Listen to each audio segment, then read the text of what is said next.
Welcome back to the Books Brothers podcast, where longtime friends spread across the country reconnect through the pages of a good book. Each week, we dive into what we're reading, sharing our thoughts and perspectives, all while enjoying a few laughs along the way. Whether you're a big reader or just enjoy listening to discussion, join us as we explore interesting topics, narratives, and connect each week.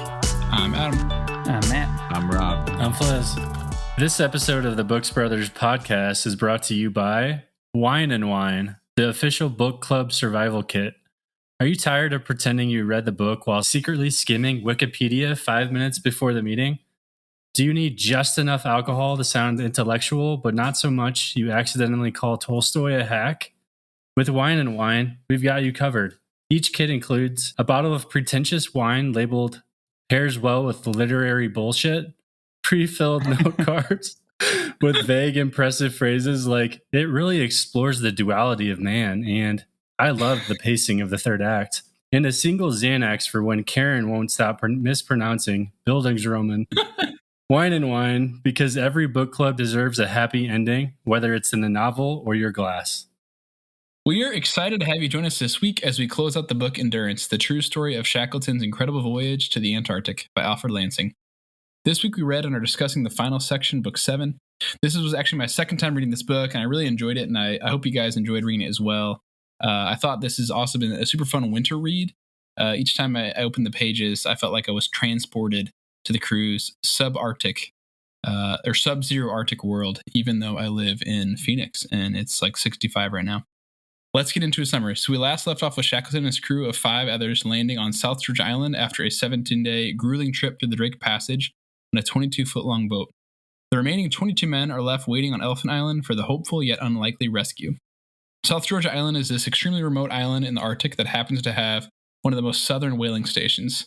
Landing here means one step closer to rescue, only problem is they landed on the west side of the island and the port is on the east side, which they are unable to sail to.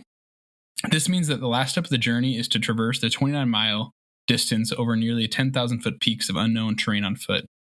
The crew splits up again, having 3 men stay back and 3 men, including Shackleton, start the long journey, bringing only food for 6 meals, a 50-foot rope, and a carpenter's axe. It was the typical freezing cold, strenuous, miserable, and unknown journey that we have become accustomed to in this expedition. The men hiked up multiple 1,000-foot mountains only to have to turn around and try another route because of the sheer cliffs and impassable terrain. They used the rope to tie themselves together, so in case one fell, the others could save him. At one point, they found themselves atop a 4,500-foot peak as night approached and realized that slowly hiking down was not an option because of the cold. So Shackleton determined that the only option was to hold on to each other and slide down the hill, toboggan style. Finally, they see the whaling station. Shackleton and the 2 other men, who had been all but dead to the world, walk up to the station supervisor, and the fearless leader of the Endurance simply states, "My name is Shackleton." They had been gone at this point for nearly 2 years and had just completed a 36-hour trek across South Georgia Island. But the story does not end here. There are still 3 men stranded on the other side of the island and another 22 men 870 miles away. After a mere 3 days of rest, recovery, and celebration, Shackleton sets out for Elephant Island. On a much larger and equipped ship now, they are able to cross the Drake Passage again, but more easily, and eventually get to the castaways, although it takes multiple attempts secondary to the ice. So on August 30th, 1916, the remaining men were rescued, and the whole ordeal lasted just under 21 months. Somehow, all 28 men originally on board the Endurance survived. So, what were your guys' overall thoughts of this section and the book as a whole? I thought this section was the most exciting to read. I don't know if it was because it was more relatable, just being on land versus the sea, but the journey of them traveling across those mountains was just insane. And I think there was a different feel to it because they were being hurried. They were rushing the entire time. And you can tell that there's, like, if they stop, they will freeze to death or they will die of hunger. So reading about their endurance for that part alone after they had gone through the Drake Passage, experienced everything that they had done before, was just incredible. And then that part where they're climbing up the super steep mountains, Shackleton has to chisel out each step because it's just too icy and too steep. And then he's like, we got to slide down. It's our only hope. That was pretty epic. And then just the relief after this part ended, where they get to the whaling town, just realize that they made it and they got through, they pushed through. It was just pretty incredible. Yeah, I enjoyed the last part of the book the most. And then overall, I enjoyed the book a lot. I think it just seems like a whole different life, a whole different type of man to be able to do those things. If I were to go on that expedition, I would be miserable the entire time. I just can't imagine going through what they went through and surviving. But pretty incredible story. And it didn't happen that long ago, just over 100 years ago. Yeah, I was curious. Matt, you mentioned the sliding down the hill. So in the book, it doesn't say how long it was and how long it took. It doesn't say anything more detail-wise. And I was left wondering. So I was curious. So I ended up looking it up. And it's all estimates because they don't really know because of what they did. But what would you guys guess? How big of an elevation change do you think that they did in the slide? 3,000 feet. 2,000? So it was 1,000 to 1,500 is what it was thought to be. Okay. But I mean, if you think about it, like, so we did Grand Canyon, and I think that was 4,000 feet, 4,400 feet, something like that. Can you imagine sliding 1/3 of that distance On ice? Insane. I mean, it would take. Man. I mean, it would take like a minute of sliding. I would think. I don't know. Be fun. Matt, I agree with you. This chapter was definitely more thrilling for me. I think there were parts of the book that maybe were a little slower just due to where they were, whether it was kind of stranded at sea or on land, kind of waiting. And this had the most suspense. You know, with me, when I read, I kind of pre-look ahead to like, oh, how long is this section? And it was like 8 pages. And I was like, okay, we're going to figure out a lot in these next 8 pages and the book's going to end. And so I was just really enthralled with the story. It definitely was a quicker read at the end and just a good read overall too. I really did enjoy it. I mean, to your point, Stehlin, it's crazy that nobody died. I mean, it's been like in the negatives here in Kansas City the past like week. And just being outside in the wind, it's like, oh my gosh, I can barely do like 30 minutes outside. And that's with gloves and, you know, extra layers. And these guys are already soaking wet and they're frozen. And it's just like, how did they do this for practically 2 years? And also to like journal throughout that whole process. Like, gosh, the last thing I would want to do would be like, whip out a pen and try and document it and do a million other things too. But I can't imagine what it felt like for Shackleton and those guys when they clean shaved, when they took that shower, when they basically got fresh for the first time. I mean, they had to have stunk in whatever shower they took one in. But yeah, overall, I mean, I think, yeah, we only know our limits based on what we put ourselves to. And so it's like our potential is so uncapped in what we can actually do versus what we really put ourselves to. So if you think about it, you know, these guys probably got pretty dang close to maxing out the potential of what they were capable of. And you compare that to like everyday people, it's like, what are we realizing? 10-15% of our capacity in terms of like what we can actually accomplish under extreme conditions. It's just kind of interesting to think about. Makes you really want to push yourself harder and kind of test the limits and see what you're capable of. Yeah. What challenge specifically for you of the survival story do you think would be the hardest part and why? Like what stage of, whether it was sitting on the ice or waiting on Elephant Island or the hike at the end here, crossing the Drake Passage, what do you think for you would be the hardest? Waiting. We talked about last time, just sitting there waiting would be brutal. not knowing if anybody's coming back or not. I think that would be the hardest part for me. Because at least with Shackleton and the other two guys, they're at least marching forward with a destination. The other people are just sitting there. Well, I guess, just if they have to survive another day, maybe somebody will be there tomorrow. I don't know. That would be hard for me. Eating penguins and seals. Yeah. For me, I believe we talked about it last time too, but the part where they successfully crossed the Drake Passage and land is in sight, but they still can't land, that would be awful. It's because there's nowhere safe to land and the wind was driving them the wrong direction. And it's like, we did it. We crossed the sea and now we can't even get to land, and it's literally in sight and you can't do anything about it. Yeah, that would be so frustrating. I think one thing that's really interesting about this expedition is it seems like each step of the way it got a little bit harder. So they got stuck on the ice and they had to survive on the ice in a boat. And then they had to leave the boat and they had to survive in the ice in tents. And then they had to sail to an unknown island. And then they had to sail to a further away unknown island, like these crazy waters. And then after that, then they had to hike this crazy long hike with these huge peaks. And, when we hear a 10,000 foot peak, we think about in Colorado where you start a hike and you're starting at 8,000 feet and you're hiking up to 10,000. But these are like peaks where you're starting at 0 and having to go over something that's 8,000, 9,000 feet. And it's just crazy to think about that. And again, like Matt mentioned, it's like they had a race against the clock. They had hardly any food. They didn't bring anything to sleep. And so it's like, all right, we're either going to make it there or we're going to die. Yeah. I mean, talk about the ultimate gamble there. Yeah.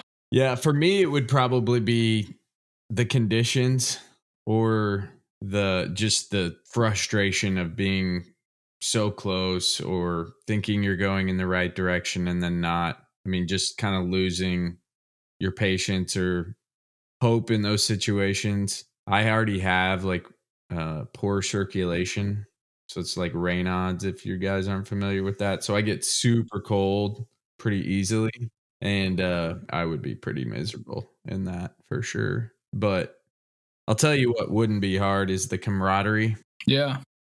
Watching some of those survival shows like Alone, where they basically put 20 people out. They're all alone in different spots in these remote locations. Typically, why most people bow out of the competitions is because of being alone, of having, missing people, having no human interaction. Sure, you get to the guys or the people that last 80, 100 days and their body starts to lose so much weight that it's unhealthy for them to continue to compete. So they have to basically forfeit at that point because of their body condition. But 80% of the people, they bow out because of the isolation component. But doing it with 20 guys, I mean, can you imagine the next time they got together, after getting home, kind of getting their lives back together, and then they meet up in 6 months after? Imagine the stories they were telling, the camaraderie, the laughter. I mean, that's what made it. That's how they survived, is getting each other through it. Yeah, for sure. Well, Rob, you kind of spoke on this a little bit earlier, but to me, what really amazed me most about the story is the resiliency of the crew, both mentally and physically. It truly inspires me, seeing how these individuals, they really push themselves to like the outer edge of what seems humanly impossible, of what humans can endure. So on that note, what are some situations in your life that you've had to demonstrate extreme mental and physical resilience? So I was thinking about this earlier. There was a time when we did a 9-hour drive from here to Denver or here to Colorado, whatever it is, 8.5, 9 hours. And we brought Wolf, and he was struggling with a major panic attack in the car at like hour 2.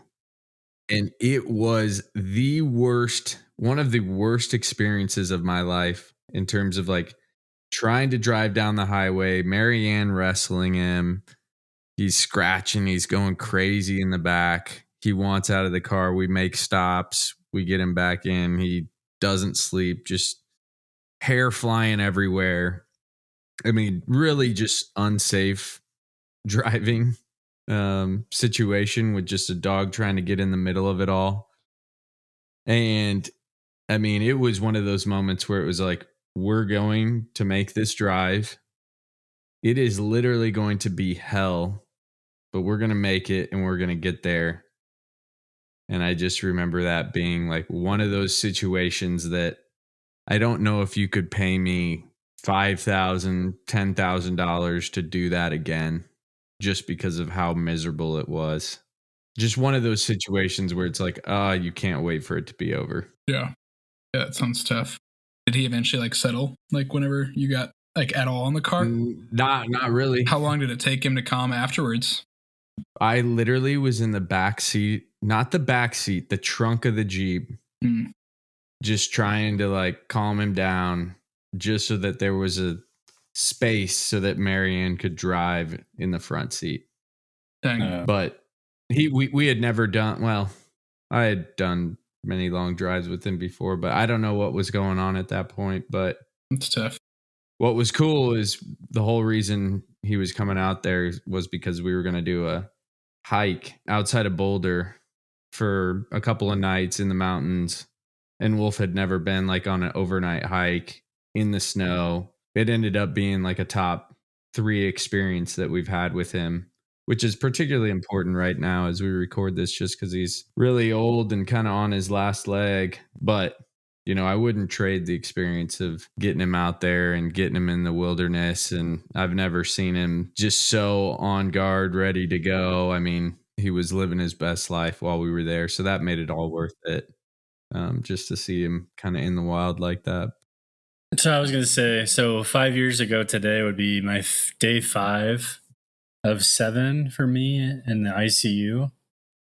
So I took 12,000 milligrams of caffeine all at one time and thought that I was going to die. And I somehow didn't, which is a miracle. But that's the hardest thing I've ever had to overcome, is just being that low and chipping away, throwing away all the performance enhancing stuff that I was doing when I was powerlifting, stopping using cannabis, stopping drinking, doing counseling, taking the correct medications, building a strong support system, establishing all these healthy habits to kind of never get back to that place again. The hardest thing I'll ever overcome. Love you, brother. Happy you're You here. too. Look at you now, man. Yep. Do you feel like you recall much of the ICU experience? Most I remember, I was having like, it's called a mixed episode. So you're like kind of manic, but kind of depressed at the same time. So it's kind of hazy. That time it's kind of hazy in general. And then I had 12 grams of caffeine in my system. But I just remember like my dad coming home, knowing something was wrong, and I couldn't lie to him. And then basically I remember him putting my jacket on me, driving to the hospital, getting there.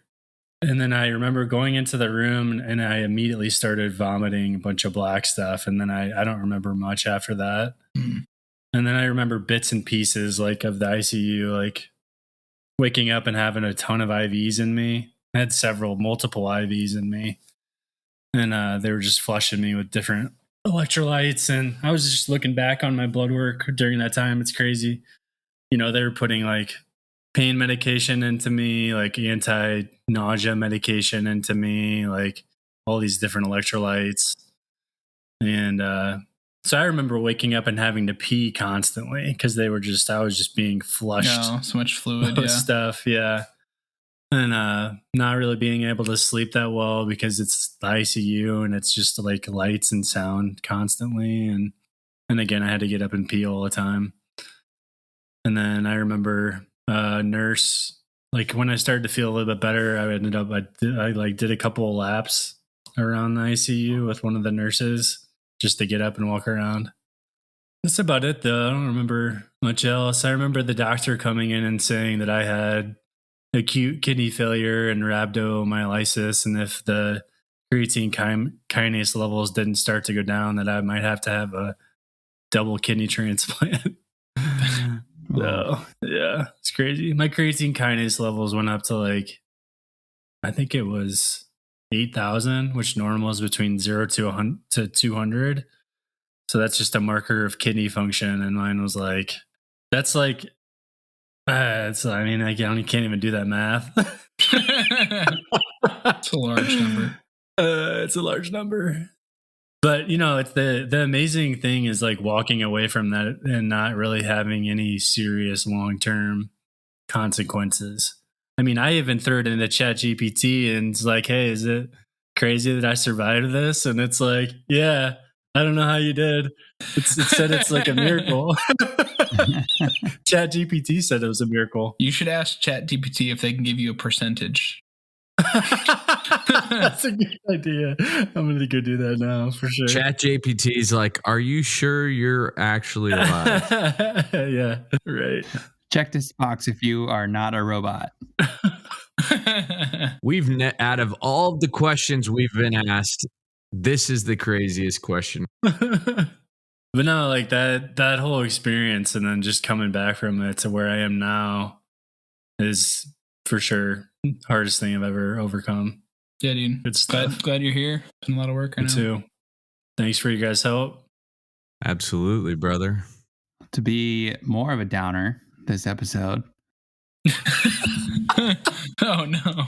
The only thing I could think of is going through a miscarriage with my wife. We had one before we had any other kids, and just the feeling of helplessness as a guy and not being able to do anything at all to help your wife, the person that you love, go through such a hard time physically, emotionally, mentally, spiritually. The only thing you can really do is just be there for her. You can't make it better.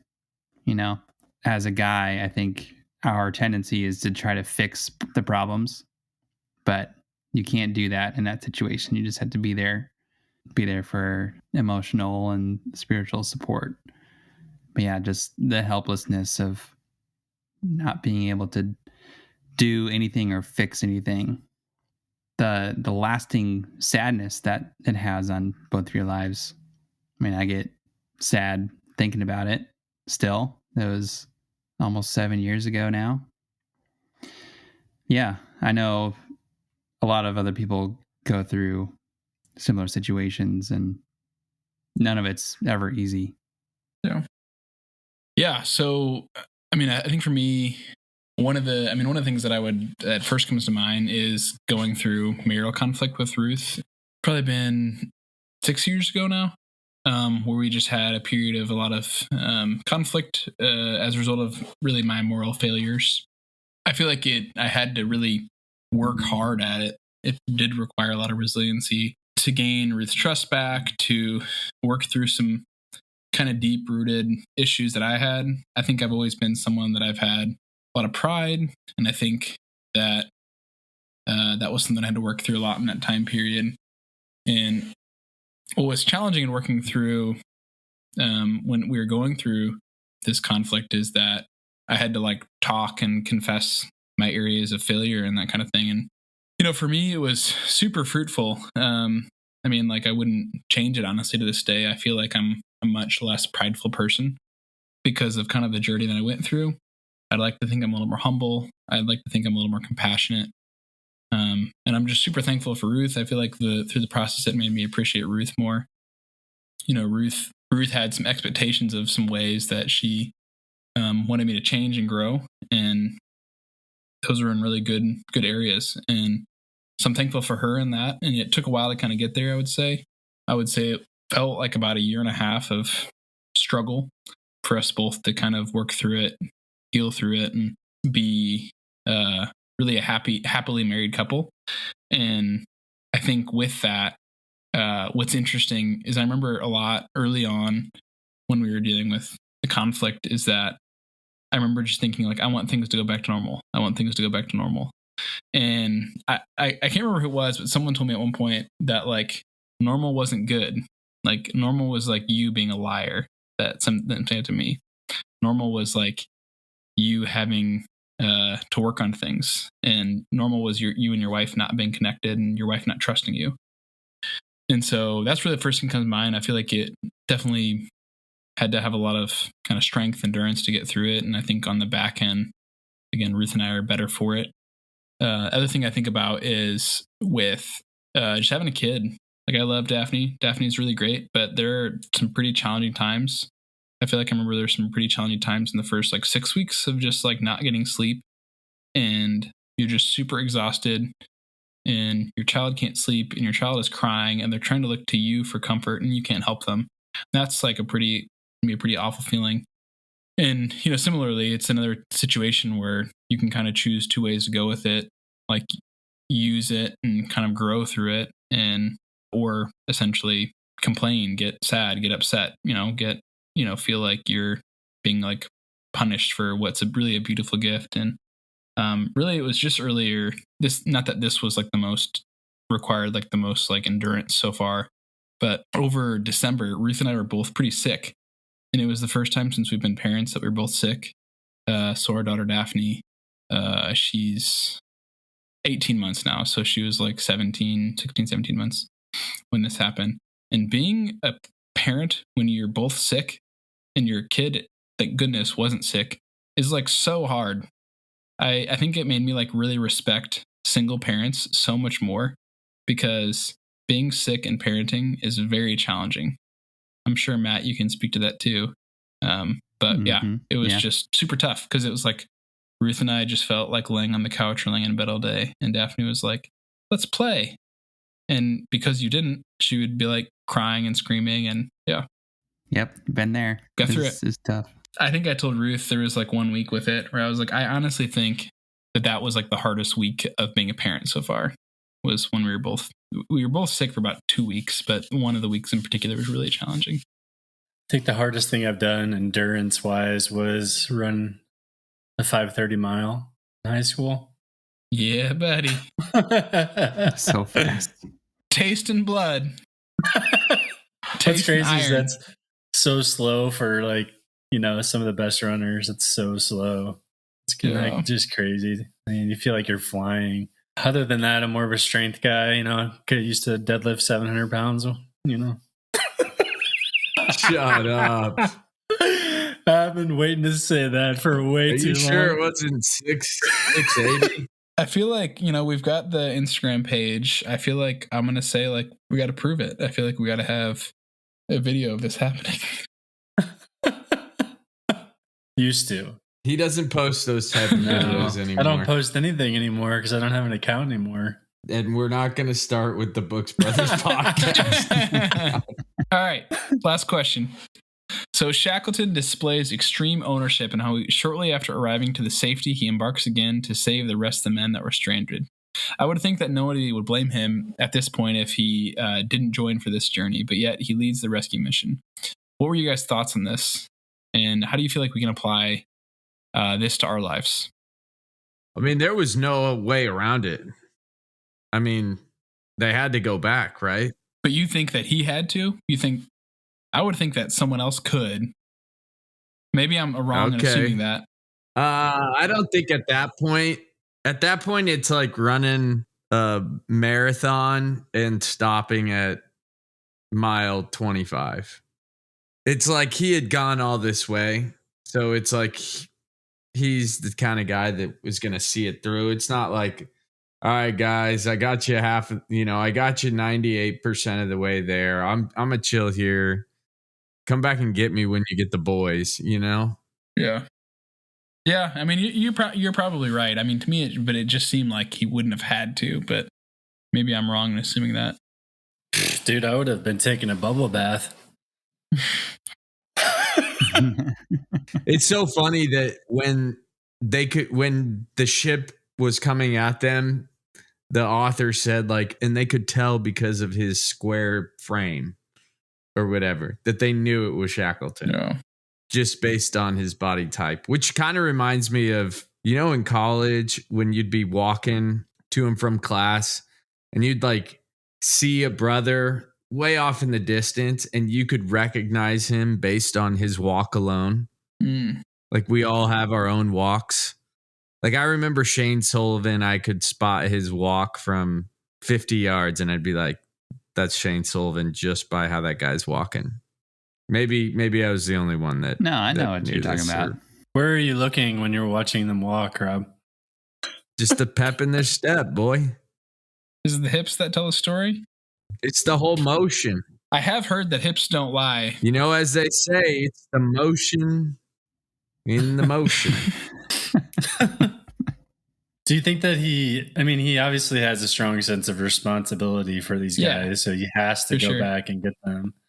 And it's like an honor thing, almost like he's the captain going down with the ship type thing. Like he's got to go back. I would think so, too. He has a responsibility to these men that he was captain of for however long it took. So I'm not really surprised that he went back immediately. I'm a little surprised that he went back and failed, like 5 times? Something like that, yeah. All the new ships that he got kept breaking. Dude, bro got ships from like 5 different countries. It's like, who is he calling? Well, where are you going to find another endurance ship? That was the best one that was made. I know. But it's just like, what did he DoorDash, Uber Eats this thing? Like, yo, bring me another ship. That's exactly what happened. Any other thoughts on that or kind of application to life? With great responsibility comes great responsibility. Rob, you're just a poet tonight, aren't you? I'll say what my wife's grandparents told us at our wedding. They were the ones who had been married the longest. You know, the thing where you're like, if you've been married for 1 year, stay standing. 5 years, stay standing. I think they're 50 or 60 years. And so her grandpa's advice was do what she says. And her advice was hang in there. Just hang in there. There you go. And that's it. There you have it. There you have it. All the advice you need as a married man. You've been doing as she says, Matt? Maybe. I hope so. Any other thoughts on the book in general? I really enjoyed having the pictures with it. Like I said, it made it really enjoyable to read, and it helped break apart the book for me. Yeah, my toddlers like the same thing. I think that this is a book that we should teach in elementary school because I think that it really shows human capacity in a way that I think a lot of kids don't get. They don't ever learn. And so I think you reach a certain age and then you start hearing stories like this and it's almost like you're like, oh, you passed the window in which you could have really like kind of pushed yourself. Because I mean, I really think that obviously this is very physically challenging, but I think the mental ability to get through something like this, I think is really what's amazing. I think this book should have replaced Jane Eyre in AP literature class in high school. That way I might have actually read a book. Yeah, that or like Fahrenheit 9/11 or Lord of the Flies. It's like nobody cares about the conch. Tell them about Shackleton. Well, that finished up our latest book. If you've enjoyed learning about the Voyage of Endurance and Shackleton's crew, or just enjoy adventure tales in general, then this is a must-read. If you're curious to learn more, National Geographic actually just came out with a new documentary this past year that you can check out as well. In conclusion, thank you for listening to this week's episode of the Books Brothers podcast. If you have enjoyed listening or benefited from our conversation, please subscribe, give us a review, and share with a friend that you want to connect with. Lastly, we'd love to hear your thoughts. You can reach us by email at connect@booksbrotherspodcast.com or on Instagram at Books Brothers Podcast. Until next week, read, reflect, and connect.